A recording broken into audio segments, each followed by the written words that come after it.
आज पेपरमध्ये एक बातमी आली. उत्तर प्रदेशमधील गाझियाबादमध्ये 3 मुलींनी पालक ऑनलाईन गेम खेळू देत नाहीत म्हणून आत्महत्या केली.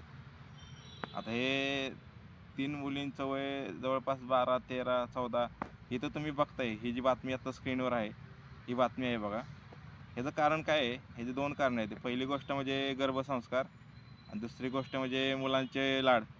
गर्भसंस्काराचा पहिला मूळ पाया आहे. जेव्हा स्त्रीच्या पोटात अर्भक तयार होते, तेव्हापासून हल्लीची स्त्री मोबाईल वापरते. तो इफेक्ट गर्भावर होतो. त्यामुळे तो पुढं प्रोसेस चालू आहे. आत्ताची तुम्ही मुलं बघताय, लहान मुलं, ही जन्मल्यापासून त्यांच्या हातात मोबाईल आहे का? तर हे आईचे संस्कार त्या बाळावर पडतात. आणि दुसरी गोष्ट म्हणजे मुलांचे लाड, की मुलगा ऐकत नाही. मोबाईल हातात आल्यावर मुलगा शांत बसतो, काम करून देतो, जेवतो. त्यामुळे त्यांच्या हातात देणं आपण. आणि ह्या फोनचं व्यसन एवढं अति जडलेलं आहे, की आत्ताच्या ज्या 3 मुली आहेत, ह्यांनी फक्त पालक मुलांना ऑनलाईन गेम खेळून देत नाहीत त्यांना, म्हणून जीव दिला. आणि त्यात त्यांनी ती चिठ्ठीसुद्धा लिहिली. त्या चिठ्ठीत सुद्धा लिहिली, की आम्ही ह्या चिठ्ठीत लिहिलेले ते सगळं वाचा. म्हणजे हल्लीचा जमाना इतका बेकार होत चालला आहे. तर ह्याच्यापासून तुम्ही थोडा बोध घ्या. आणि गर्भसंस्कार खरंच महत्त्वाचे आहेत.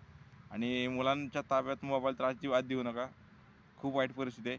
ही बातमी वाचून खरंच खूप वाईट वाटले. धन्यवाद.